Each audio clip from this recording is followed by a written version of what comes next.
bonsoir à tous. À la une de ce journal, le vœu des Camerounais de vivre un véritable dialogue politique national a peu de chances de se concrétiser sur le théâtre de la crise anglophone et pour cause, l'histoire politique post-indépendance du Cameroun illustre à suffisance les réticences des régimes Ahidjo et Biya à respecter les conclusions des dialogues menés sur des questions d'intérêt national entre autoritarisme et verrouillage juridique. Vous suivrez dans ce journal des historiens déchiffrer l'ADN des dialogues politiques menés au fil des crises sociopolitiques dans l'histoire du Cameroun. Un sommet extraordinaire des chefs d'État d'Afrique centrale est convoqué le 31 octobre prochain à N'Djamena au Tchad, dans un contexte de crise sécuritaire et économique, une occasion d'évaluer la libre circulation des biens et des personnes et l'intégration économique dans la sous-région Afrique centrale. Et l'incertitude qui plane au Kenya à quelques heures de la reprise de l'élection présidentielle. La commission électorale dit être prête pour l'ouverture des bureaux de vote, mais l'opposant Raila Odinga appelle à un boycott massif. On fait le point dans la page internationale du 20h.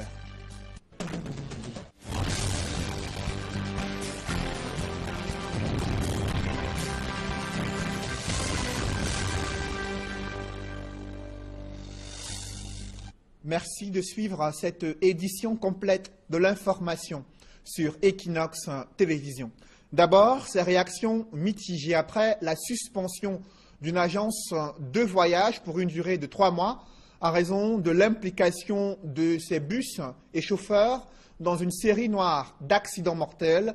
Certains usagers estiment que des sanctions devaient être plus lourdes au regard du manque de considération à l'égard des voyageurs qui sont victimes de ces nombreux accidents mortels enregistrés sur l'axe Douala-Bafoussam ou encore Douala-Yaoundé. Cependant, d'autres s'inquiètent des conséquences socio-économiques de cette décision du ministre des Transports, laquelle suspend pour une durée de 3 mois une agence de voyage qui a de nombreux employés qui viennent d'être mis en congé technique.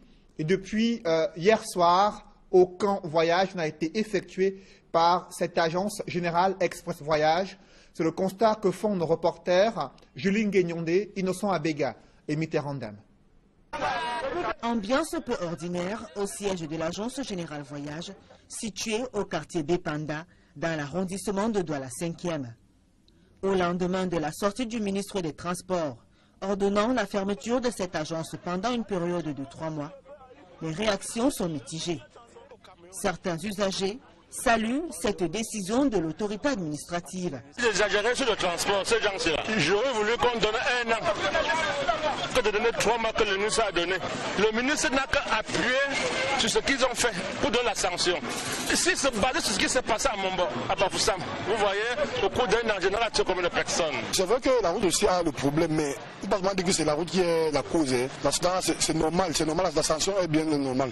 Moi, j'ai beaucoup apprécié la décision du ministre parce que, en général, vraiment, à l'état de 3 mois, ils ont tué beaucoup de personnes. D'autres, par contre, trouvent la sanction trop lourde et demandent au ministre des Transports de revoir la peine en soutenant que ce sont de nombreux pères de famille qui vont se retrouver au chômage. Je demande à son excellence, monsieur le ministre des Transports, de surseoir à ces décisions, ou bien au plus de réduire le nombre de sanctions. On peut donner 3 semaines peut-être, parce que c'est quand même une agence qui a plus de 150 bus. Il y a les foyers qui vivent grâce à ça. Il y a les gens qui vivent grâce à ça. L'accident d'un bus de l'agence générale Voyage, survenu lundi, faisant une dizaine de morts, remet au goût du jour la question de l'imprudence des chauffeurs sur nos axes routiers, mais aussi le mauvais état des routes.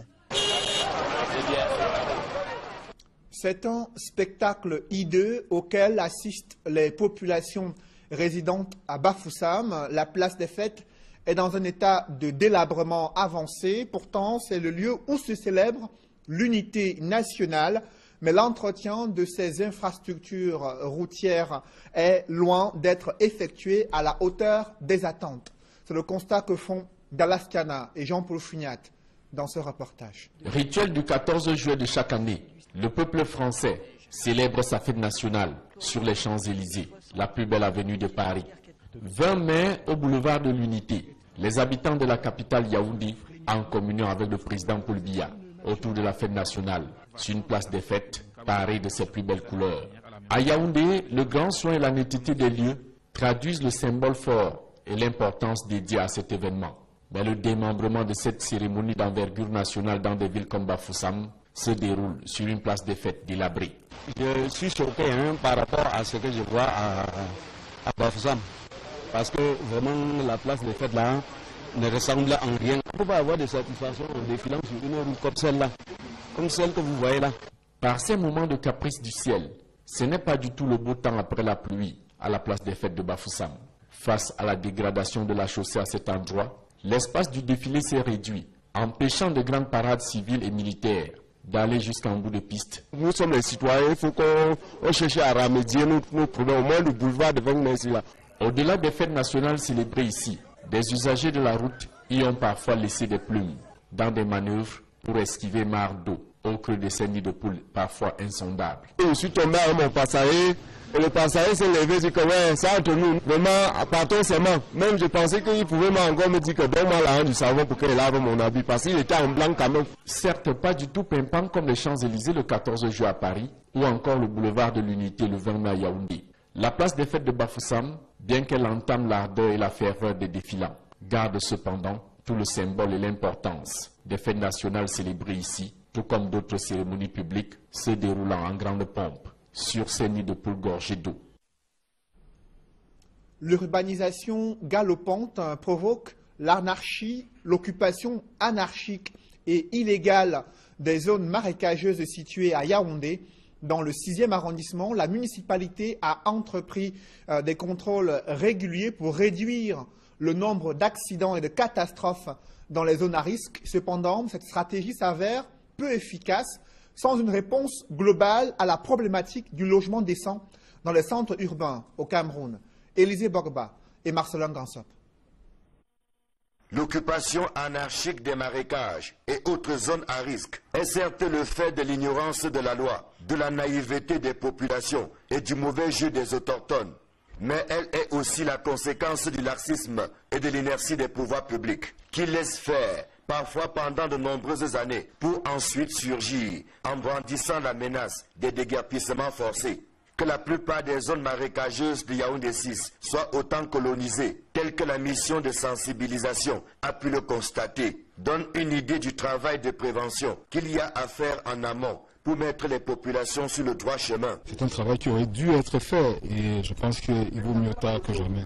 C'est pour ça que nous sommes descendus sur le terrain, touchés du doigt les réalités que nous avons tous vues ensemble. Et je pense que nous apporterons les solutions pour prévenir éventuellement d'autres catastrophes. Ainsi, l'exécutif municipal annonce la réactivation de la brigade de contrôle, dont le rôle sera de multiplier les descentes sur le terrain, munis de la double arme de la sensibilisation et de la répression au cas où. Comme vous l'avez constaté, les gens ne font que venir occuper ces espaces. Donc, nous, on voudrait bien sensibiliser les gens à comprendre qu'ils ne doivent pas être là. Pour ceux qui éventuellement pensent qu'ils pourraient venir s'installer, l'opération prendra le temps qu'elle prendra pour que nous atteignions en fait l'objectif que nous nous sommes fixés à la mairie d'arriver au risque zéro. Cette mission de veille est d'autant plus importante que la commune de Yaoundé 6 ne dispose presque pas de réserves foncières, alors même que les projets sociaux ne manquent pas et ont besoin de terre pour leur implantation. Nous n'avons pas 100 mètres carrés de réserves foncières. Pourtant, nous sommes bénis de Dieu par l'administration qui nous octroie et des lycées, et des CETIC, et des CS, et des hôpitaux. Nous n'avons aucun endroit pour pouvoir construire. Ce qui est valable pour l'arrondissement de Yaoundé 6 l'est également pour les 6 autres que compte le département du Fundi. Sans dédouaner les occupants illégaux, il serait judicieux pour les autorités publiques de jouer la carte de l'anticipation afin de préserver les marécages et autres zones à risque de l'occupation sauvage qui est combattue aujourd'hui avec les conséquences sociales que l'on sait. L'État s'appuyant sur le fait que nul n'est censé ignorer la loi et ne saurait donc se prévaloir de sa propre turpitude. Au-delà de cette urbanisation galopante, il y a l'équation des litiges fonciers vécus dans le 3e arrondissement de Douala. Le sous-préfet a sommé les chefs traditionnels de mettre fin à la vente d'une parcelle de terrain à plusieurs acquéreurs. C'était lors d'une rencontre qui s'est déroulée entre PK17 et PK21. Des précisions avec le Duponnet et Étienne Pascal Azégué. Les populations de PK17 à PK27 ont communé avec la nouvelle autorité administrative de l'arrondissement de Douala 3e. Elle, qui est allée au contact de ses administrés 4 mois après sa prise de commandement. Nouo Bello a, pendant cette tournée de prise de contact, échangé de vive voix avec ces populations, des échanges qui étaient axés sur le vivre ensemble, l'insécurité, l'insalubrité et surtout les litiges fonciers qui se posent avec acuité au village Ngoma, qui s'étend de PK17 à PK27. Ngoma, c'est le vieux des litiges fonciers. C'est le vieux de la rébellion. Et j'ai dit cela doit cesser. Nous sommes dans un état de droit. Et lorsqu'on vend un terrain, on le vend à une seule personne. On ne va pas le vendre à 2-3 personnes. Une fois que l'argent est fini, parce que ce qui se passe souvent, on vend le terrain, après on va s'installer en ville, on fait la grande ville. Une fois que l'argent finit, on rentre au village. Maintenant, on cherche à avoir un autre acheteur, on reprend le même terrain, on va faire la même. L'autre sujet qui est assez préoccupant dans cette zone rurale de l'arrondissement de Douala 3e est la pratique de sorcellerie. Le sous-préfet de Douala 3e a pris l'engagement de mener une vie dure à tous les sorciers qui nuisent à l'épanouissement des populations. La sorcellerie, c'est un phénomène qui retarde le développement. C'est des actes qui sont nuisibles à la société. Donc je voudrais ici inviter les sorciers à laisser ce travail. Et je suis accompagné du commissaire que vous voyez, du commissaire de garde de Boubessou. Et ils vont s'occuper de tous les grands sorciers. Je voudrais donner comme mission, lorsque ceux-là veulent nuire le développement, ils s'occupent d'eux. Le village Ngoma, qui est limitrophe au département d'Unkam, a mal à ses infrastructures routières. Les populations de PK17 à PK27 ont néanmoins pris la résolution d'accompagner l'autorité administrative dans sa tâche, notamment dans la lutte contre le grand banditisme et la vente illicite des terrains. Comment concilier l'activité économique et l'équité sociale? Des entreprises de l'économie sociale éprouvent de sérieuses difficultés à faire du profit tout en réduisant cette mondialisation inégalitaire. Elles ont interpellé les pouvoirs publics sur l'enjeu de l'adoption d'un cadre réglementaire visant à mettre sur pied un cadre juridique pour promouvoir l'économie sociale au Cameroun. Les entrepreneurs ont d'ailleurs exposé leur savoir-faire lors des 3e journées nationales de promotion de l'économie sociale. Reportage Élisée Bogba et Marcelin Gansop. Au palais des congrès de Yaoundé, des acteurs de l'économie sociale donnent à voir et à apprécier. Ils viennent de toutes les régions du Cameroun et ont plus d'un tour dans leur sac. Nous sommes une société coopérative de production de lait et ses dérivés. Nous avons amené le yaourt qui est fait, qu'on appelle le kindirmou, donc autrement dit le kosam, mais qui est fait à la base du lait naturel. Et aussi le fromage. Beaucoup de gens ne savent pas que les Camerounais fabriquent aussi le fromage, aussi bien que le fromage européen. Nous avons aussi le beurre, qui est meilleur que ce que nous consommons dans les surfaces. C'est à base de palmis que j'extrais l'huile et j'arrive à le sortir maintenant embouteillé comme ça. Et ça sort aussi le couteau de palmis, avec lequel on nourrit les porcs, les poussins et d'autres bétails. Et on a aussi du savon qui est à base d'huile de palmis. Naturellement, savon 100% palmis. Vous utilisez ça? Oui, on utilise ça, c'est ce que j'utilise. Et ce n'est pas tout. D'autres merveilles s'exposent avec une invite à faire confiance aux produits locaux. Nous sommes un groupe de femmes dynamiques engagées dans la culture de gingembre et du curcuma. Aujourd'hui, nous sommes à 150 hectares de curcuma et de gingembre parce que ça a des effets thérapeutiques très élevés. C'est un anti-inflammatoire aussi puissant. Pour soigner l'arthrose, vous avez besoin de ce produit. Rien que du curcuma associé au miel. La vitalité de l'économie sociale s'expose à la faveur des 3e journées nationales, dont le thème porte sur l'économie sociale. un instrument de développement local au service des collectivités territoriales décentralisées. Occasion pour les acteurs de ce secteur d'exprimer leur doléance. Je suis uniquement basé à Lou et je fais dans la culture des fruits bio, sans engrais. Je me bats avec mes propres moyens. Mais si nous sommes arrivés ici, vu ce que nous sommes en train de faire, le gouvernement sera obligé de nous accompagner. Peut-être ça c'est notre souhait. Parce qu'en nous accompagnant, ça nous permettra aussi de réduire le chômage. Puisque moi je travaille avec beaucoup de diplômés. Avoir peut-être une machine industrielle qui est encore plus performante que ce que je suis en train de faire. Parce que pour l'instant, ce que j'ai, c'est une machine artisanale. Donc il ne me permet pas vraiment de travailler comme je veux.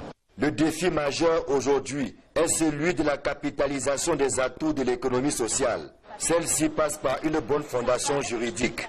L'économie sociale est en cours de construction au Cameroun. Le cadre réglementaire, on l'appelle de tous nos voeux. Nous plaidons pour qu'on ait une loi sur l'économie sociale et solidaire au Cameroun. Une loi qu'on a quand même élaborée depuis 2010. On ne sait pas ce qui coince. Le gouvernement promet que ce pas sera bientôt franchi pour un envol définitif de l'économie sociale, afin qu'elle joue son rôle de catalyseur du développement. Et le ministre de l'Artisanat, des petites et moyennes entreprises rassure que l'adoption de la loi sur l'économie sociale est imminente, mais aucun calendrier clair n'a été indiqué à ce sujet. Le professeur Laurent-Serge Etoudingwa conseille aux différents acteurs de cette économie sociale de mutualiser leurs compétences en créant des coopératives pour renforcer leur productivité et contribuer à la réduction du chômage au Cameroun. Je vous propose d'écouter le ministre des petites et moyennes entreprises au Cameroun. L'économie sociale dans notre pays a été pour nous un concept innovant depuis 2004. Où le chef de l'État a décidé de créer un département qui s'en occupe à travers divers forats. Et aujourd'hui, les journées de l'économie sociale de notre pays, l'appropriation de ce concept a été faite. Ensuite, on est passé à l'organisation de ces activités. Cette organisation est pratiquement achevée. Aujourd'hui, nous nous attendons à une législation et à une réglementation conséquente. Je peux dire que ce n'est qu'un problème de jour, nous aurons cette législation et cette réglementation. Ce qui est bon à savoir est que l'économie sociale n'invente pas les activités économiques du pays. Ce sont des activités classiques, agriculture, élevage, industrie, artisanat et bien d'autres, qui sont menées grâce à une volonté de regroupement des acteurs sous diverses formes juridiques d'association et globalement avec pour avantage de produire massivement des richesses, de les produire rapidement et de donner de plus en plus une offre d'emploi évidente. Les choses avancent au niveau du gouvernement et les acteurs qui sont de plus en plus nombreux sont là parce qu'ils sont aujourd'hui encadrés et fondent beaucoup d'espoir à cet encadrement. Paul Biya est attendu au sommet extraordinaire des chefs d'État d'Afrique centrale, prévu le 31 octobre prochain à N'Djamena, au Tchad. Le président de la République du Cameroun a reçu ce mercredi en audience un émissaire de son homologue Idriss Déby Itno, président en exercice de la CEMAC. Le chef de l'État tchadien convoque ses pairs dans un contexte de crise économique et sécuritaire dans la sous-région Afrique centrale. Et précisément, où en est-on avec la libre circulation des biens des personnes, cette fameuse intégration sous-régionale économique? Élément de réponse dans ce reportage de Carlos Minoué et Kate Diarra. C'est depuis juin 2005, avec l'acte additionnel du 25 juin 2005, que la libre circulation est préconisée au sein de la zone CEMAC. 8 ans plus tard, le 25 juin 2013, la conférence des chefs d'État de la CEMAC décide de la suppression des visas pour tout ressortissant de la sous-région et fixe au 1er janvier 2014 la prise d'effet de la libre circulation des personnes en zone CEMAC. En dépit de toutes ces dispositions prises sur du papier, cette libre circulation porteuse de nombreux avantages, tarde à rentrer en vigueur dans la sous-région. La libre circulation dont on parle, c'est la libre circulation des biens et des personnes. Ça veut dire quoi, notre thème? Ça veut dire que, en fait, les 6 pays de notre sous-région doivent pratiquer une espèce d'interpénétration. Ça veut dire que les citoyens du Gabon, du Congo-Brazzaville, de la République centrafricaine, de la Guinée équatoriale, du Cameroun et du Tchad peuvent circuler librement dans cette zone économique et monétaire.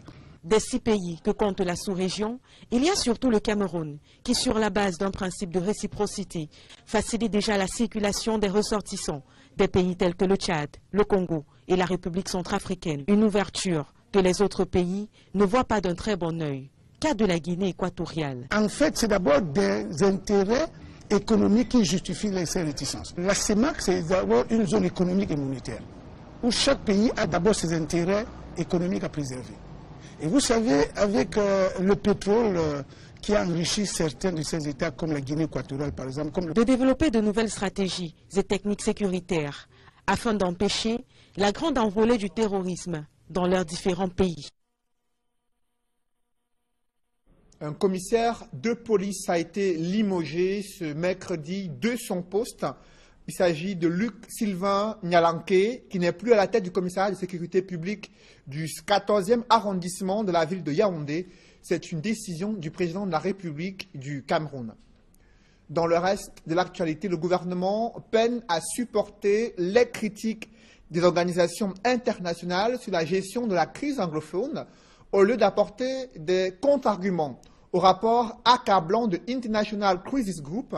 Le gouvernement vient d'interdire de séjour cette organisation internationale au Cameroun. C'est la réponse de Issa Chiroma Bakari, porte-parole du gouvernement et ministre de la Communication. Il était face à la presse à Yaoundé. Compte rendu, Ike Cyril.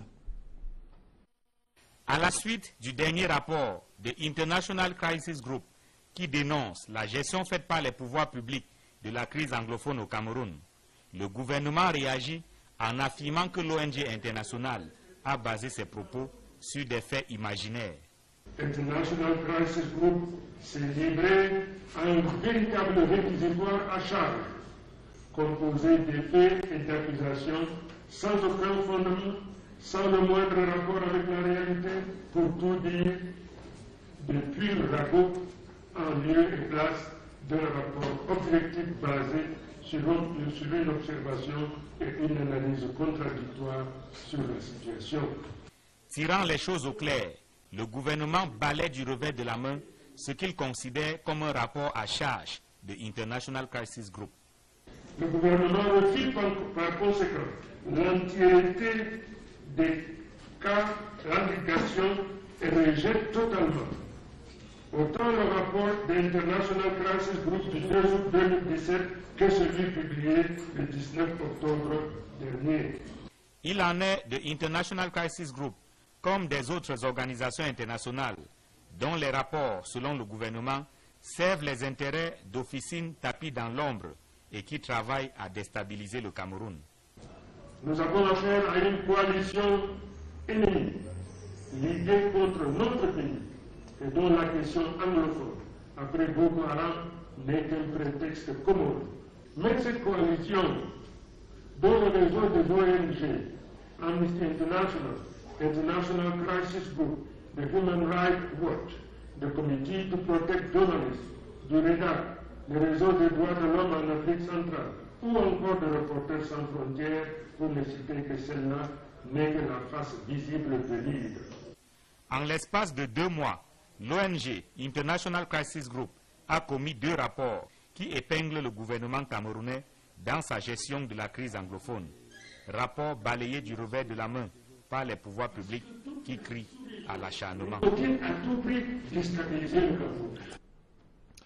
Alors que des voix s'élèvent pour exiger la mise en place d'un véritable dialogue politique national pour résoudre la crise anglophone, l'histoire post-indépendance du Cameroun illustre à suffisance les réticences des régimes Ahidjo et Biya à respecter les conclusions des différents dialogues menés sur des questions d'intérêt national.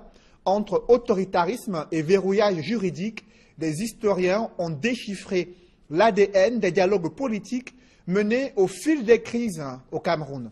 Reportage Gizogo. Une plongée dans l'histoire du dialogue politique au Cameroun fait voir d'emblée une première époque, celle des années 60, caractérisée par un contexte politique troublé et peu ouvert. Le Cameroun accède à l'indépendance dans un environnement chaotique. Un environnement où le président Amadou Ahidjo, qui avait été propulsé à la tête de l'État par la France, n'était pas accepté par la majorité des Camerounais. Pour tenir son pouvoir, pour avoir une assise politique, il était obligé d'adopter l'autoritarisme. Dans cet environnement, on a débouché sur ce qu'on a appelé le parti unique. Et qui dit parti unique, dit pensée unique. Et dans la pensée unique, on ne pouvait pas parler de dialogue. On était donc dans un environnement où on mettait tout le monde en rang et il fallait avancer selon le bon vouloir du gouvernement. Dans la foulée intervient l'ouverture amorcée en 1982 sous Paul Biya, laquelle s'est concrétisée par la Constitution de 1996. Une période qui pourrait encore être bonifiée. En 1982, on va observer une détente à la tête de l'État du Cameroun. Et cette détente a été renforcée par les lois de décembre 1990 qui ont libéralisé la pensée. Le véritable dialogue, le tout premier, c'est le dialogue de 1991 qu'on a appelé rencontre tripartite, qui a regroupé opposition au pouvoir central et société civile. Et c'est à partir de ce dialogue que nous avons eu la Constitution de 1996, qui a été appliquée partiellement, mais je crois que si elle est appliquée totalement, le Cameroun pourra retrouver son compte et pourra régler certaines tensions internes. D'un autre côté, si l'on a pu considérer la conférence de Fumban qui a conduit à la réunification du Cameroun comme un modèle, elle reste en réalité une construction déséquilibrée. La conférence de Fumban était l'implémentation d'une recommandation qui avait été donnée par l'Organisation des Nations Unies. Le Southern Cameroun et le Cameroun oriental allaient se remettre ensemble. Maintenant, il fallait mettre sur pied les règles du jeu. C'est dans ce contexte qu'on se retrouve à Fumban. Et vous voyez que à Fumban, il y a un déséquilibre. Nous avons d'un côté l'État de le Cameroun oriental qui est un État, et de l'autre côté, un groupe qui n'est pas un État. Il y a donc eu une entente, nous avons évolué. La certitude paraît donc établie que le dialogue politique est une donnée qui reste en construction au Cameroun.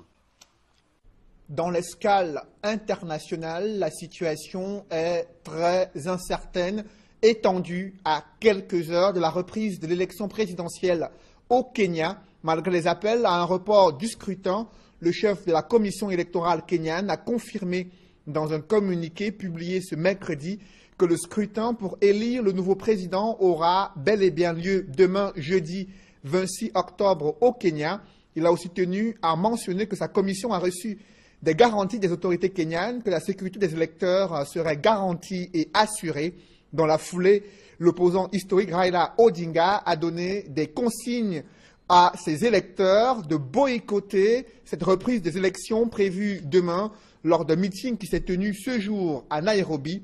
Cela pourrait permettre d'éviter des affrontements entre militants de l'opposition et ceux de Kenyatta Uhuru, le président sortant. Ce dernier, dont la première victoire a été annulée, est certain de succéder à lui-même. Son unique challenger, Raila Odinga, a décidé de se retirer pour dénoncer des mauvaises conditions d'organisation de cette reprise du scrutin présidentiel au Kenya.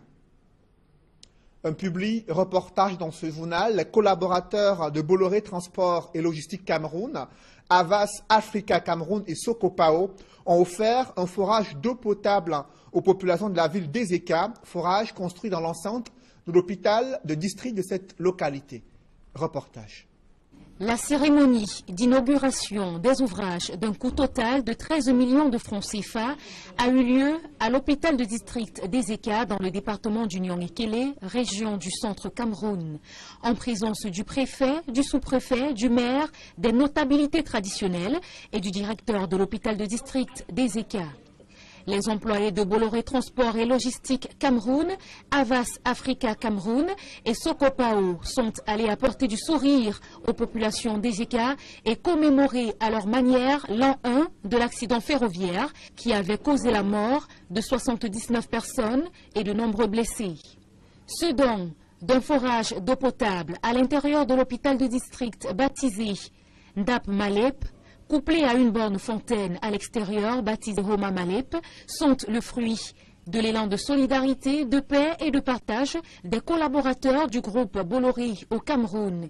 Il vient répondre aux besoins d'amélioration du quotidien des malades, de l'infrastructure hospitalière et des populations de la ville dans l'ensemble. 18 000 habitants au total qui manquent d'accès aux commodités de première nécessité, notamment de l'eau potable. Le forage, dont la pompe est de marque italienne Interdab, a une profondeur de 500 mètres avec un débit de 3 mètres cubes d'eau par heure. La distribution se fait par connexion directe au réseau CDE et par 2 robinets de puisage à l'extérieur. Ce don a été accompagné d'une remise du matériel d'entretien et de nettoyage aux responsables de l'infrastructure hospitalière. Les malades, quant à eux, ont reçu des mains des collaborateurs de Bolloré au Cameroun des paquets de produits de première nécessité, du sucre, du lait, du savon, entre autres. Ces actions sociales rentrent dans le cadre des activités de développement durable du groupe Bolloré au Cameroun. Elles participent à la manifestation de l'élan de solidarité et de l'appui au développement socio-économique des communautés. La construction d'un forage se justifie amplement par la place symbolique qu'occupe l'eau dans la vie de tout être humain, mais aussi dans les traditions africaines. C'est bien l'eau qui non seulement illustre la puissance symbolique de la vie, l'eau, la source de vie, le moyen de purification, de régénération, mais aussi le symbole de partage et de solidarité. Notre souhait le plus ardent est que ces ouvrages, afin de renforcer le tissu social, tout en gardant l'accès aux soins de santé, un axe fondamental de la politique gouvernementale dans la lutte contre la pauvreté et l'amélioration de la vie des populations. Par ce don, les collaborateurs de Bolloré Transport Logistics Cameroun, Sokopao Cameroun et Avas Cameroun espèrent ainsi contribuer modestement à améliorer le quotidien des malades de l'hôpital et celui des populations riveraines. Ces ouvrages représentent une véritable bouffée d'oxygène pour les responsables de l'hôpital de district d'Ezeka. Cet hôpital avait des problèmes avant la catastrophe, notamment des problèmes d'eau. Ça faisait que l'hygiène et la salubrité étaient vraiment pas respectées. Je dirais au Bolloré qu'ils ont accepté de nous soutenir, ils ont accepté de se soutenir avec nous. Nous aimerions qu'ils reviennent ici, inaugurer autre chose, offrir autre chose pour que cet hôpital soit vraiment à l'image de tout ce qu'eux ils présentent dans le monde. Bolloré Transport et Logistique est présent dans 102 pays avec 36 000 collaborateurs. Il est organisé autour de 4 métiers et a pour ambition d'entrer d'ici 2025 dans le top de la logistique mondiale. Mesdames, Messieurs, c'est la fin de ce journal. Merci de l'avoir suivi. Restez sur Equinox Télévision, l'un des rendez-vous ce soir. Rendez-vous politique très attendu. C'est l'émission 237 Le Débat, présentée par Duval Fangwa. Émission à suivre autour de 21 h sur Equinox Télévision. Bonne soirée sous cette même antenne.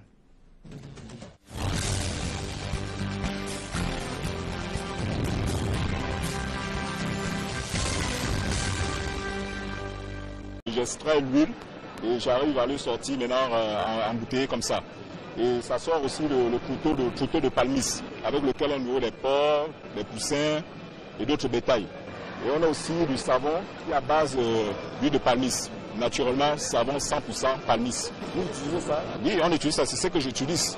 Et ce n'est pas tout. D'autres merveilles s'exposent avec une invite à faire confiance aux produits locaux. Nous sommes un groupe de femmes dynamiques engagées dans la culture de gingembre et du curcuma. Aujourd'hui, nous sommes à 150 hectares de curcuma et de gingembre parce que ça a des effets thérapeutiques très élevés. C'est un anti-inflammatoire aussi puissant. Pour soigner l'arthrose, vous avez besoin de ce produit, rien que du curcuma associé au miel. La vitalité de l'économie sociale s'expose à la faveur des 3e journées nationales, dont le thème porte sur l'économie sociale, un instrument de développement local au service des collectivités territoriales décentralisées. Occasion pour les acteurs de ce secteur d'exprimer leur doléance. Je suis uniquement basé à Loum et je fais dans la culture des fruits bio, sans engrais. Je me bats avec mes propres moyens. Mais si nous sommes arrivés ici, vu ce que nous sommes en train de faire, le gouvernement sera obligé de nous accompagner. Peut-être ça, c'est notre souhait. Parce qu'en nous accompagnant, ça nous permettra aussi de réduire le chômage. Puisque moi, je travaille avec beaucoup de diplômés. Avoir peut-être une machine industrielle qui est encore plus performante que ce que je suis en train de faire. Parce que pour l'instant, ce que j'ai, c'est une machine artisanale. Donc, qui ne me permet pas vraiment de travailler comme je veux.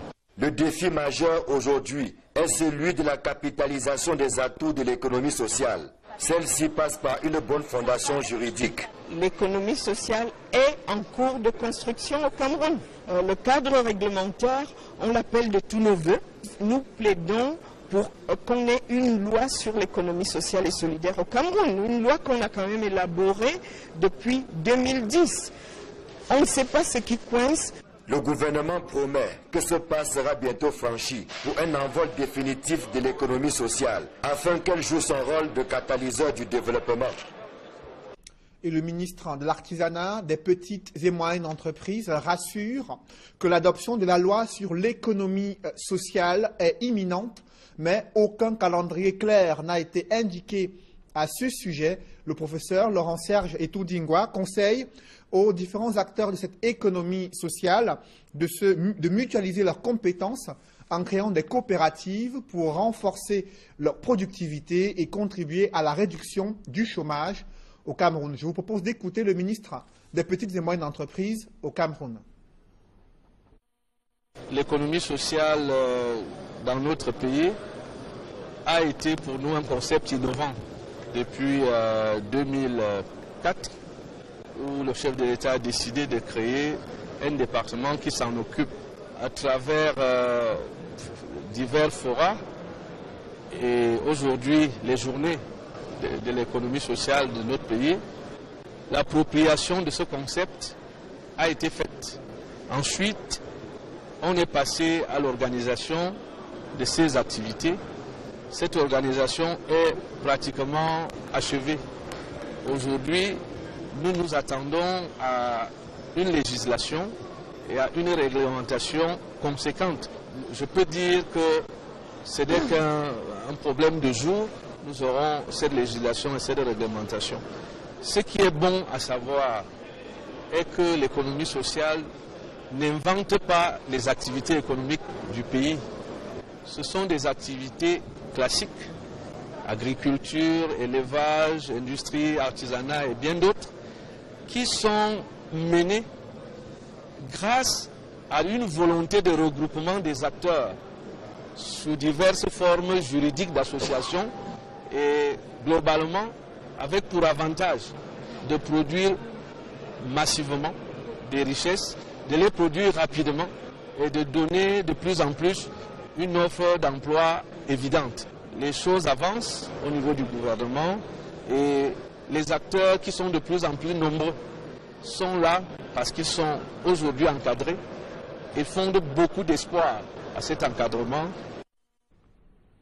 Paul Biya est attendu au sommet. Béni des dieux par l'administration qui nous octroie et des lycées, et des CETIC, et des CS, et des hôpitaux. Nous n'avons aucun endroit pour pouvoir construire. Ce qui est valable pour l'arrondissement de Yaoundé 6 l'est également pour les 6 autres que compte le département du Fundi. Sans dédouaner les occupants illégaux, il serait judicieux pour les autorités publiques de jouer la carte de l'anticipation afin de préserver les marécages et autres zones à risque de l'occupation sauvage qui est combattue aujourd'hui avec les conséquences sociales que l'on sait. l'État s'appuyant sur le fait que nul n'est censé ignorer la loi et ne saurait donc se prévaloir de sa propre turpitude. Au-delà de cette urbanisation galopante, il y a l'équation des litiges fonciers vécus dans le 3e arrondissement de Douala. Le sous-préfet a sommé les chefs traditionnels de mettre fin à la vente d'une parcelle de terrain à plusieurs acquéreurs. C'était lors d'une rencontre qui s'est déroulée entre PK17 et PK21. Des précisions avec Le Duponnet et Étienne Pascal Azégué. Les populations de PK17 à PK27 ont communé avec la nouvelle autorité administrative de l'arrondissement de Douala 3e. Elle, qui est allée au contact de ses administrés 4 mois après sa prise de commandement. Nouo Bello a, pendant cette tournée de prise de contact, échangé de vive voix avec ces populations, des échanges qui étaient axés sur le vivre ensemble, l'insécurité, l'insalubrité et surtout les litiges fonciers qui se posent avec acuité au village Ngoma qui s'étend de PK17 à PK27. Ngoma, c'est le vieux des litiges fonciers. C'est le vieux de la rébellion. Et j'ai dit cela doit cesser. Nous sommes dans un état de droit. Et lorsqu'on vend un terrain, on le vend à une seule personne. On ne va pas le vendre à 2-3 personnes. Une fois que l'argent est fini, parce que ce qui se passe souvent, on vend le terrain, après on va s'installer en ville, on fait la grande ville. Une fois que l'argent finit, on rentre au village. Maintenant, on cherche à avoir un autre acheteur, on revend le même terrain, on va faire la même. L'autre sujet qui est assez préoccupant dans cette zone rurale de l'arrondissement de Douala 3e est la pratique de sorcellerie. Le sous-préfet de Douala 3e a pris l'engagement de mener une vie dure à tous les sorciers qui nuisent à l'épanouissement des populations. La sorcellerie, c'est un phénomène qui retarde le développement. C'est des actes qui sont nuisibles à la société. Donc je voudrais ici inviter les sorciers à laisser ce travail. Et je suis accompagné du commissaire que vous voyez, du commissaire de brigade de Bessou. Et ils vont s'occuper de tous les grands sorciers. Je voudrais donner condition lorsque ceux-là veulent nuire le développement, ils sont d'eux. Le village Ngoma, qui est limitrophe au département d'Unkam, a mal à ses infrastructures routières. Les populations de PK17 à PK27 ont néanmoins pris la résolution d'accompagner l'autorité administrative dans sa tâche, notamment dans la lutte contre le grand banditisme et la vente illicite des terrains. Comment concilier l'activité économique et l'équité sociale? Des entreprises de l'économie sociale éprouvent de sérieuses difficultés à faire du profit tout en réduisant cette mondialisation inégalitaire. Elles ont interpellé les pouvoirs publics sur l'enjeu de l'adoption d'un cadre réglementaire visant à mettre sur pied un cadre juridique pour promouvoir l'économie sociale au Cameroun. Les entrepreneurs ont d'ailleurs exposé leur savoir-faire lors des 3e journées nationales de promotion de l'économie sociale. Reportage Élisée Bogba et Marcelin Gansop. Au palais des congrès de Yaoundé, des acteurs de l'économie sociale donnent à voir et à apprécier. Ils viennent de toutes les régions du Cameroun et ont plus d'un tour dans leur sac. Nous sommes une société coopérative de production de lait et ses dérivés. Nous avons amené le yaourt qui est fait, qu'on appelle le kindirmu, donc autrement dit le kosam, mais qui est fait à la base du lait naturel. Et aussi le fromage. Beaucoup de gens ne savent pas que les Camerounais fabriquent aussi le fromage, aussi bien que le fromage européen. Nous avons aussi le beurre, qui est meilleur que ce que nous consommons dans les surfaces. C'est à base de palmis que je...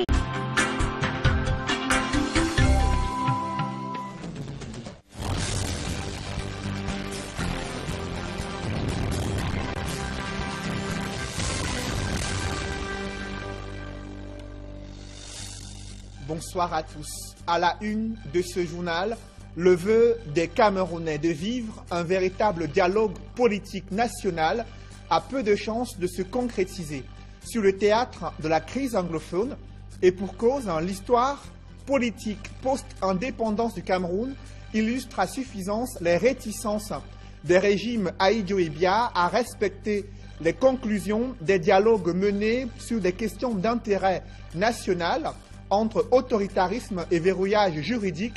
Vous suivrez dans ce journal des historiens déchiffrer l'ADN des dialogues politiques menés au fil des crises sociopolitiques dans l'histoire du Cameroun. Un sommet extraordinaire des chefs d'État d'Afrique centrale est convoqué le 31 octobre prochain à N'Djamena au Tchad, dans un contexte de crise sécuritaire et économique, une occasion d'évaluer la libre circulation des biens et des personnes et l'intégration économique dans la sous-région Afrique centrale et l'incertitude qui plane au Kenya à quelques heures de la reprise de l'élection présidentielle. La commission électorale dit être prête pour l'ouverture des bureaux de vote, mais l'opposant Raila Odinga appelle à un boycott massif. On fait le point dans la page internationale du 20h.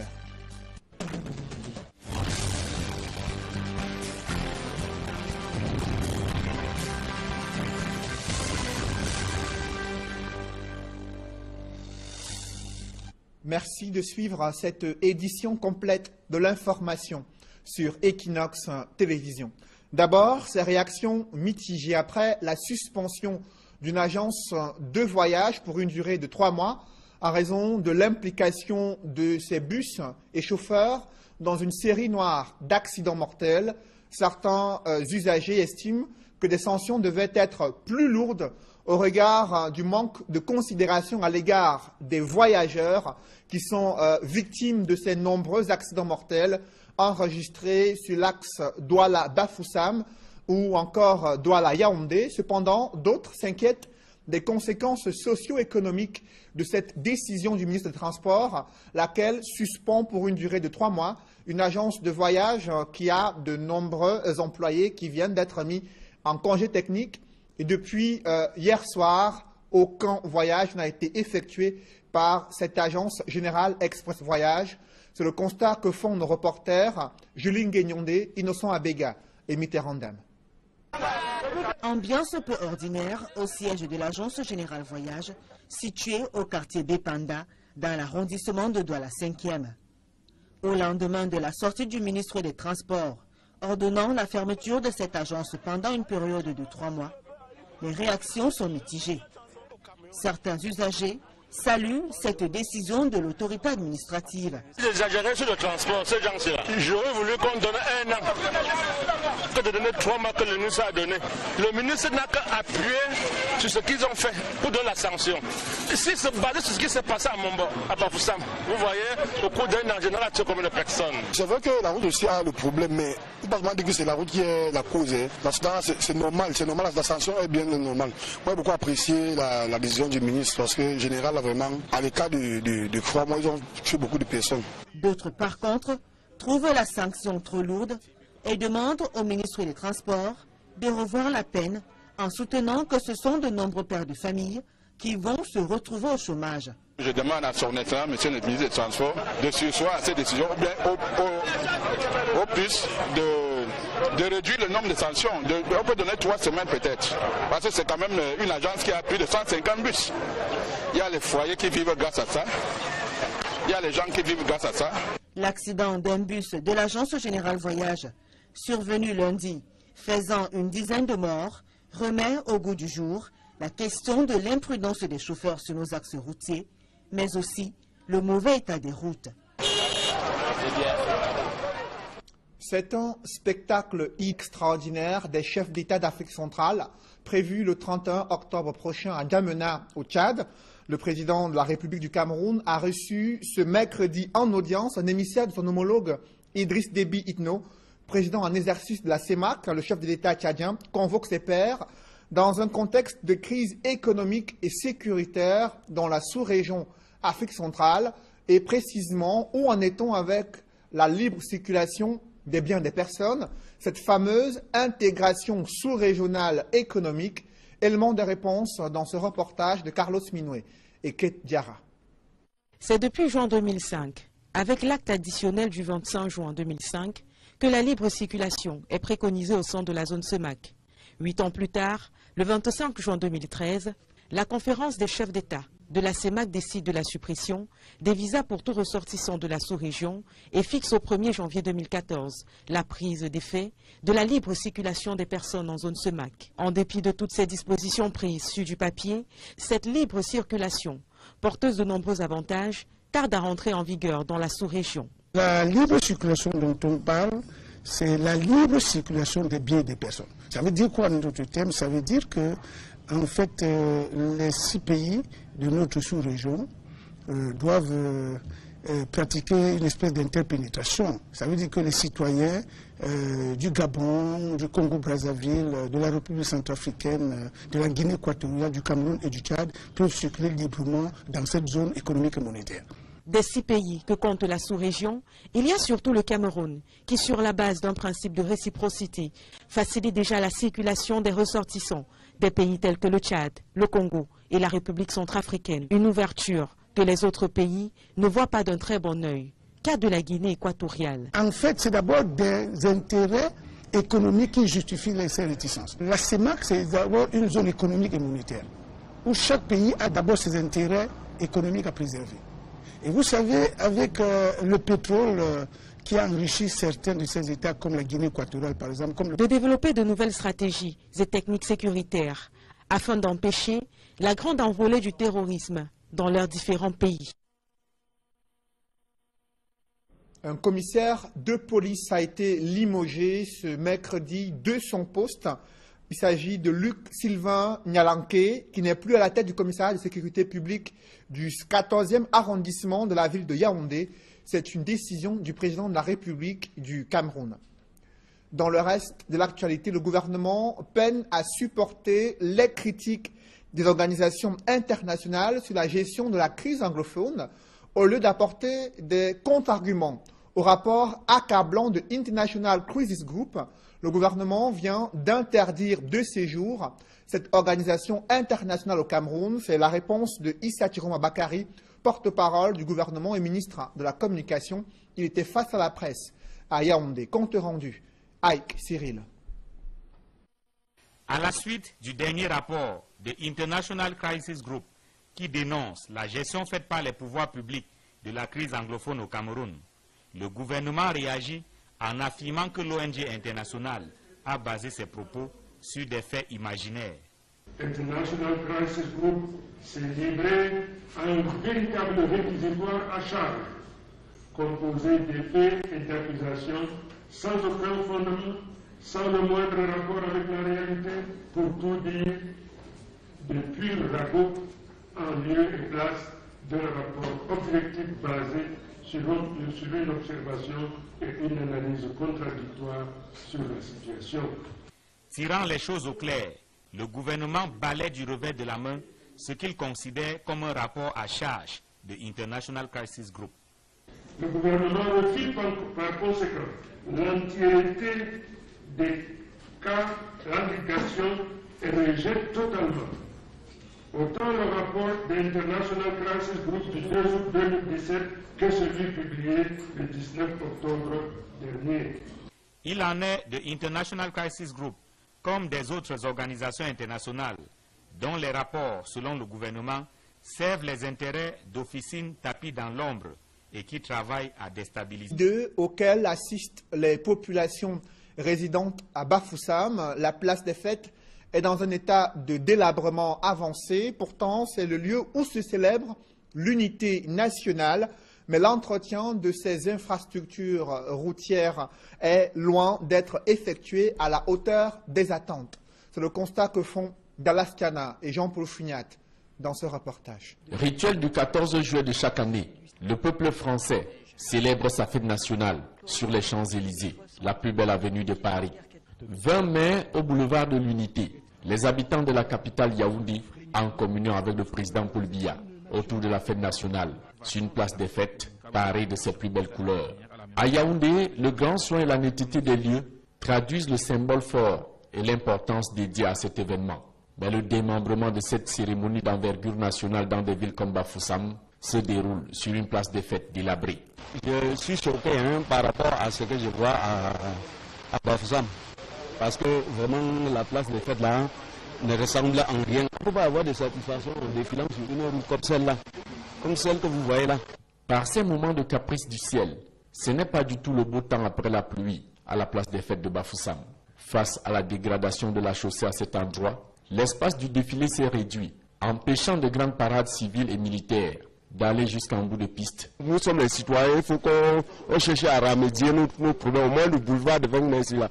Au-delà des fêtes nationales célébrées ici, des usagers de la route y ont parfois laissé des plumes dans des manœuvres pour esquiver marre d'eau au creux des saignes de poules parfois insondables. Je suis tombé avec mon passager et le passager s'est levé et dit que ouais, ça entre nous, vraiment, partons seulement. Même je pensais qu'il pouvait encore me dire que donne-moi la du savon pour qu'il lave mon habit parce qu'il était en blanc quand même. Certes pas du tout pimpant comme les Champs-Élysées le 14 juin à Paris ou encore le boulevard de l'Unité le 20 mai à Yaoundé. La place des fêtes de Bafoussam, bien qu'elle entame l'ardeur et la ferveur des défilants, garde cependant tout le symbole et l'importance des fêtes nationales célébrées ici, tout comme d'autres cérémonies publiques se déroulant en grande pompe sur ces nids de poules gorgées d'eau.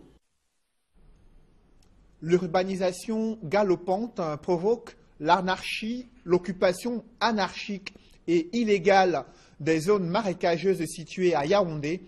Dans le 6e arrondissement, la municipalité a entrepris des contrôles réguliers pour réduire le nombre d'accidents et de catastrophes dans les zones à risque. Cependant, cette stratégie s'avère peu efficace, sans une réponse globale à la problématique du logement décent dans les centres urbains au Cameroun. Élisée Bogba et Marcelin Gansop. L'occupation anarchique des marécages et autres zones à risque est certes le fait de l'ignorance de la loi, de la naïveté des populations et du mauvais jeu des autochtones. Mais elle est aussi la conséquence du laxisme et de l'inertie des pouvoirs publics, qui laissent faire, parfois pendant de nombreuses années, pour ensuite surgir en brandissant la menace des déguerpissements forcés. Que la plupart des zones marécageuses de Yaoundé 6 soient autant colonisées, telle que la mission de sensibilisation a pu le constater, donne une idée du travail de prévention qu'il y a à faire en amont pour mettre les populations sur le droit chemin. C'est un travail qui aurait dû être fait et je pense qu'il vaut mieux tard que jamais. C'est pour ça que nous sommes descendus sur le terrain, touchés du doigt les réalités que nous avons tous vues ensemble. Et je pense que nous apporterons les solutions pour prévenir éventuellement d'autres catastrophes. Ainsi, l'exécutif municipal annonce la réactivation de la brigade de contrôle, dont le rôle sera de multiplier les descentes sur le terrain, munis de la double arme de la sensibilisation et de la répression au cas où. Comme vous l'avez constaté, les gens ne font que venir occuper ces espaces. Donc, nous, on voudrait bien sensibiliser les gens à comprendre qu'ils ne doivent pas être là. Pour ceux qui éventuellement pensent qu'ils pourraient venir s'installer, l'opération prendra le temps qu'elle prendra pour que nous atteignions en fait l'objectif que nous nous sommes fixés à la mairie d'arriver au risque zéro. Cette mission de veille est d'autant plus importante que la commune de Yaoundé 6 ne dispose presque pas de réserves foncières, alors même que les projets sociaux ne manquent pas et ont besoin de terre pour leur implantation. Nous n'avons pas 100 mètres carrés de réserves foncières. Pourtant, nous recevons, nous sommes